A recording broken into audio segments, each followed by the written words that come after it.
My pasta machine has passed away.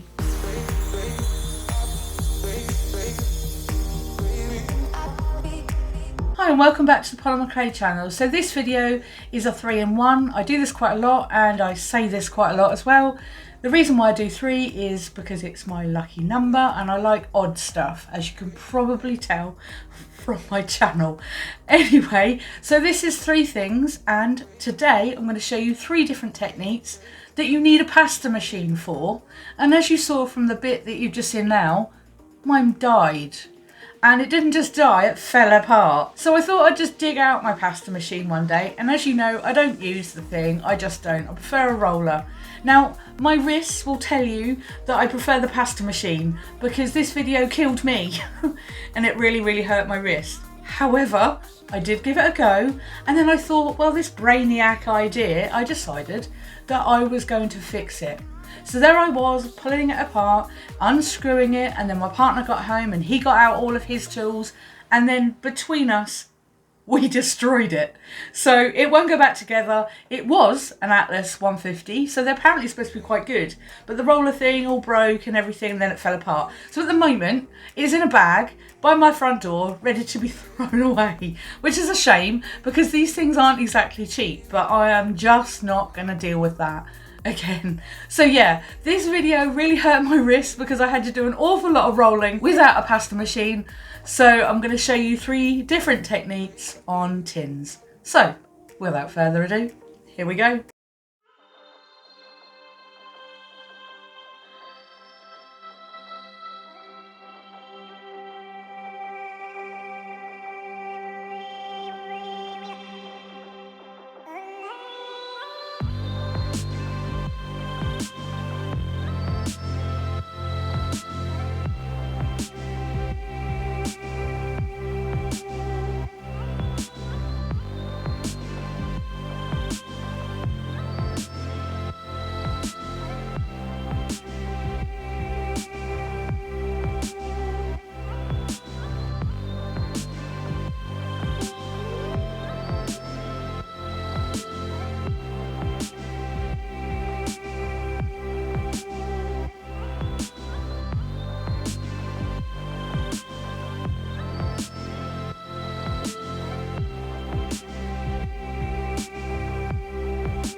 Thanks for watching the tutorial. Let me know in the comments what you thought of that. I did have some fun, but as I said in my intro, honestly, it really hurt my wrists. So I need to have a rest. I'm going to make something a bit easier next time. Something with definitely without a rolling pin, because I can't cope with that again.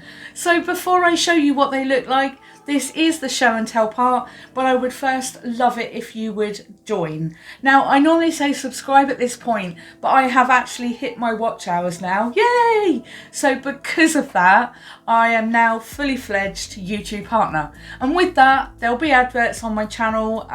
It is a way for me to earn from this channel, so please do watch them. I would really appreciate that. But there is a join button.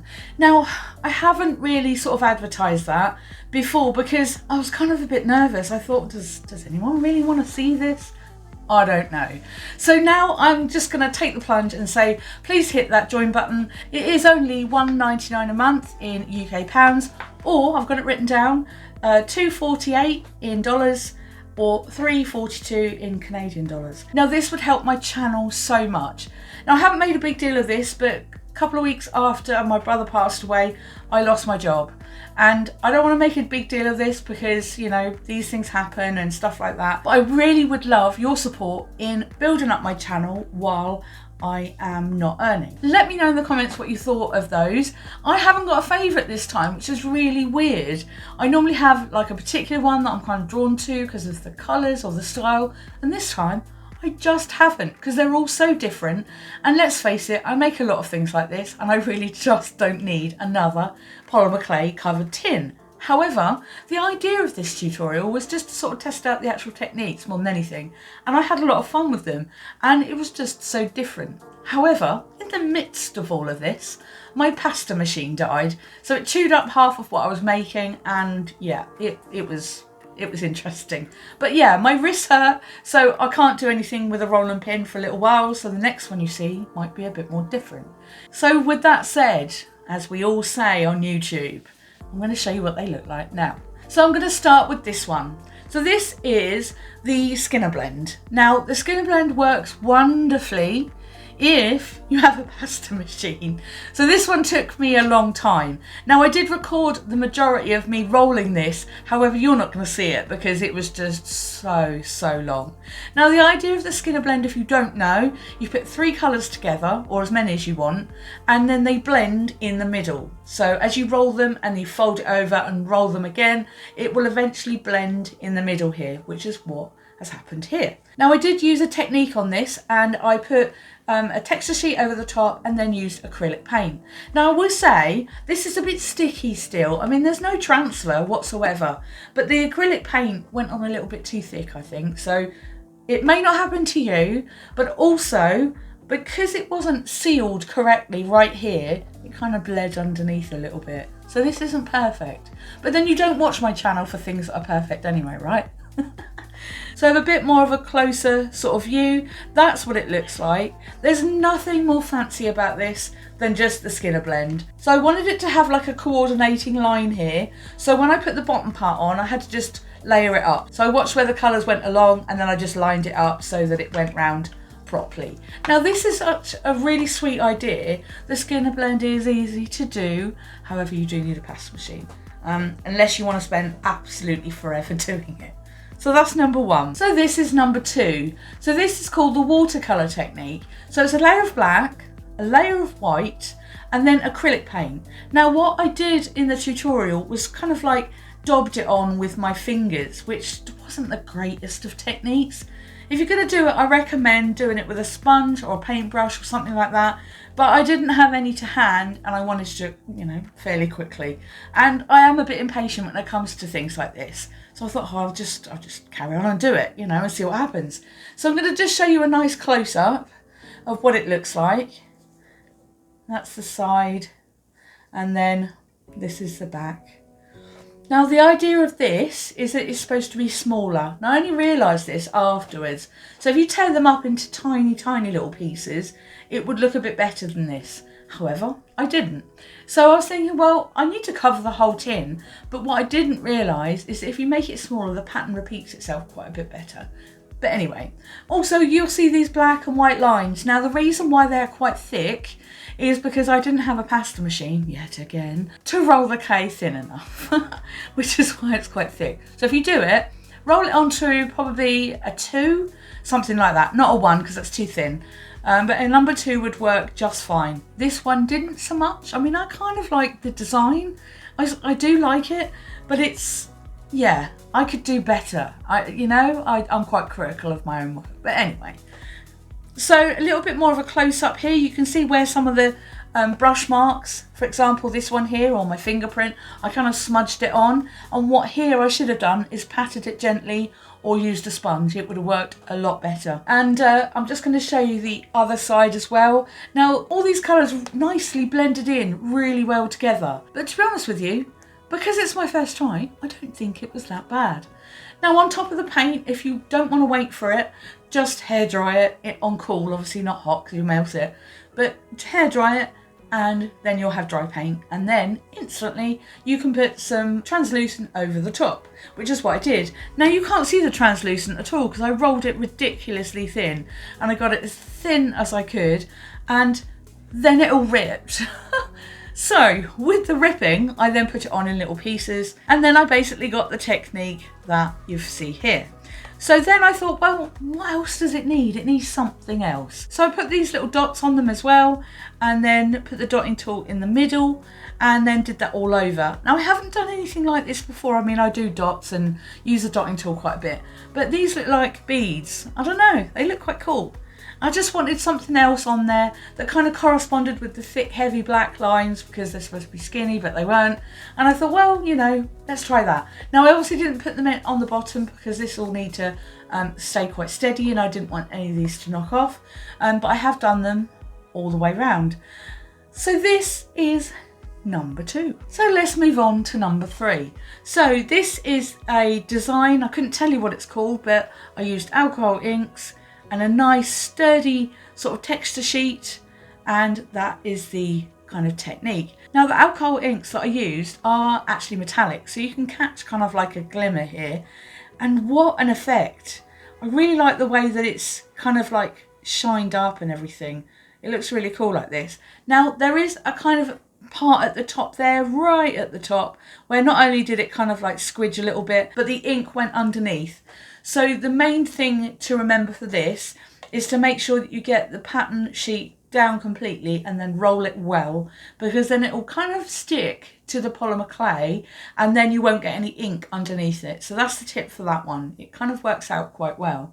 So I'm just going to show you up close and come out of shot. Now I've also done the edging on this one here, so you can get sort of a bit of texture there. And I originally went with green for the outside, but then I thought, oh no, the bronze, okay, bronze, I always go for bronze.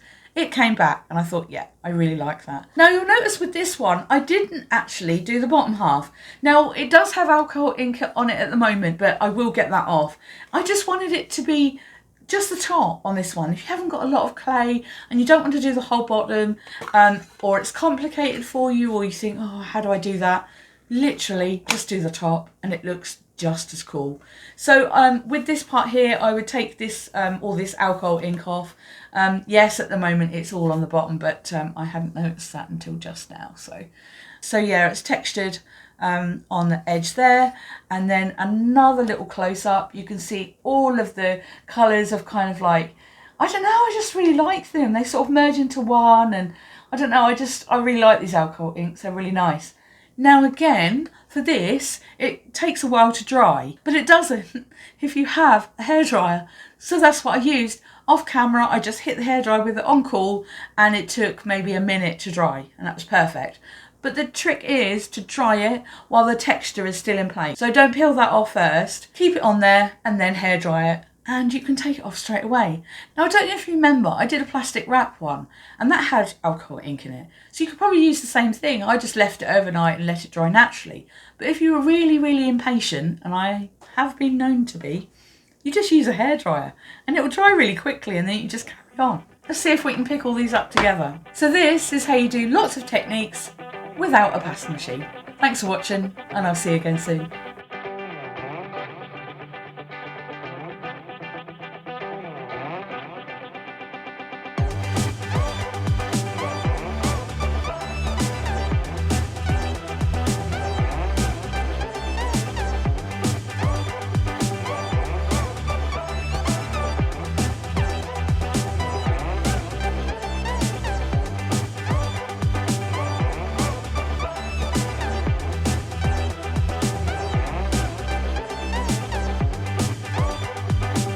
because I'm a fully fledged YouTube partner. Yay, I hit watch allies. It means that there's a join button. I don't know where I got to. I think I might have to start again because that was just horrific. $2.48. Oh dear, that's wrong. Honestly, Jones. So firstly, in this show and tell, yeah, come on now. So I'm going to show you what they look like in this section. However, before I do that, I wonder if it's possible that you would please do you understand any of that? Because what I said was, that means would you subscribe? Thanks very much. So I'm going to start with I've got an itchy nose. Oh, so I don't know what I was going to say. The problem with me, not this channel, because it's me. The problem with me is that my brain works a little bit too quick for this bit here. And then I end up going, my brain goes, and then I go, and then it goes wrong. And this is it. Why is it that I always get an itchy nose when I'm... Thanks for watching the tutorial. Thanks for watching the tutorial. What am I doing? Who am I? What's my name? Thanks for watching the tutorial. Black, a layer of white, and then lots of...